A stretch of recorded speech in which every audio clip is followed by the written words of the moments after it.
श्रीलंका में आर्थिक संकट अब भयानक रूप ले चुका है। प्रदर्शनकारी राष्ट्रपति भवन पर कब्जा कर चुके हैं। राष्ट्रपति गोटबाया राजपक्षे 5 जुलाई से गायब हैं। कुछ रिपोर्टों में गोटबाया के सूटकेस लेकर भागने की भी खबर है। पीएम रानिल विक्रमसिंघे के निजी घर को जलाया जा चुका है, तो पीएम ने इस्तीफा दे दिया। पिछले कुछ वक्त से श्रीलंका के हालात लगातार बिगड़ रहे हैं, लेकिन शनिवार के जन आंदोलन के बाद हालात बदतर हो गए। एक तरफ सड़क पर प्रदर्शनकारी हिंसक हो रहे हैं, तो राष्ट्रपति भवन पर भी उनका कब्जा कई सवाल खड़े कर रहा है।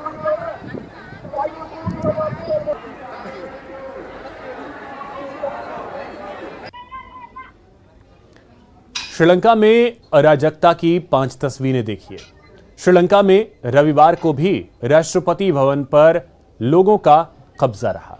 राष्ट्रपति भवन के हर कोने पर वहां लोग मस्ती करते देखे गए। लोगों ने राष्ट्रपति भवन के जिम में एक्सरसाइज की, स्विमिंग पूल में मस्ती की, राष्ट्रपति गोटबाया के बेडरूम में सेल्फी ली। यहां तक कि राष्ट्रपति भवन को लोगों ने पिकनिक स्पॉट तक बना लिया। रविवार को लोग राष्ट्रपति भवन के लॉन में लंच कर रहे थे। इसकी तस्वीरें सामने आई। श्रीलंका में शनिवार को ही आर्थिक हालात से परेशान होकर लोगों ने राष्ट्रपति भवन का घेराव किया और कब्जा कर लिया। इस दौरान वहां के राष्ट्रपति गोटबाया राजपक्षे राष्ट्रपति भवन छोड़कर भाग गए थे। बताया जा रहा है कि 13 जुलाई तक राष्ट्रपति गोटबाया इस्तीफा दे सकते हैं। वहां नया राष्ट्रपति बनने तक स्पीकर ही काम संभालेंगे। इधर श्रीलंका संकट पर भारत के विदेश मंत्री एस जयशंकर ने कहा है कि भारत श्रीलंका के साथ खड़ा है और भारत श्रीलंका को हर संभव मदद करने की कोशिश कर रहा है।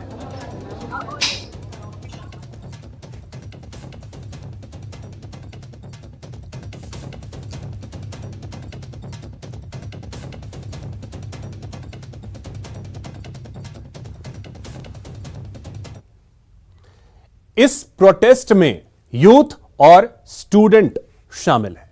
यहां लोगों का कहना है कि गोटबाया तत्काल इस्तीफा दें। हालांकि गोटबाया की तरफ से कहा गया है कि वे 13 जुलाई को प्रेसिडेंट पद से इस्तीफा दे देंगे, लेकिन लोग इंतजार करने के लिए तैयार नहीं हैं। वे तत्काल पद छोड़ने की मांग पर अड़े हैं। इसी वजह से यह प्रदर्शन शांत होने की बजाय और ज्यादा उग्र होता जा रहा है।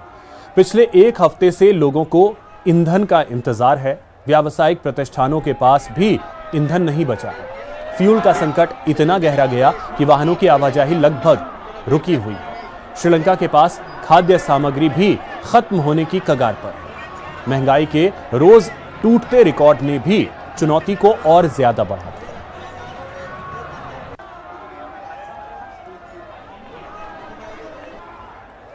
आपको बताते हैं कि क्या है श्रीलंका के प्रदर्शनकारियों की मांग। देश के लिए नया संविधान बनाया जाए, राष्ट्रपति की शक्ति को कम किया जाए, पॉलिटिकल सिस्टम का लोकतंत्रीकरण हो, महिलाओं और बच्चों को अधिक सुरक्षा मिले, सभी पार्टियों को मिलाकर अंतरिम सरकार बनाई जाए। तो ये मांगे हैं श्रीलंका के लोगों की।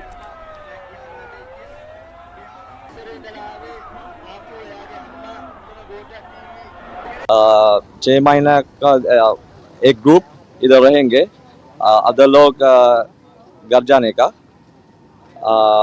आफ्टर दैट 6 महीना हम लाइक 50 आदमी इधर रहेंगे। So basically what you want?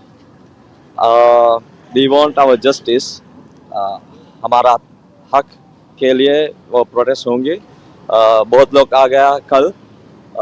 वो सबको वो हक मांगनी थी। इस तरीके की हालात लग तो नहीं रहे कि कोई सत्ता में परिवर्तन उस तरीके का होगा जैसे बाकी देशों में होता है कि फौज सत्ता के ऊपर काबिज हो जाए और इस तरीके का कोई चीज़। अब उसको कम्प्लीटली आप रूल आउट भी नहीं कर सकते अगर इस तरीके की अराजकता फैलती रहे। संविधान में कुछ प्रावधान तो हैं कि आप सरकार में फेरबदल कर लें और एक नई सरकार बिठा दें, बट उसमें प्रॉब्लम यह है कि सरकार की बागडोर कोई संभालने को तैयार भी नहीं लग रहा। 6 महीना का एक ग्रुप इधर रहेंगे, अदर लोग घर जाने का। आफ्टर दैट 6 महीना हम लाइक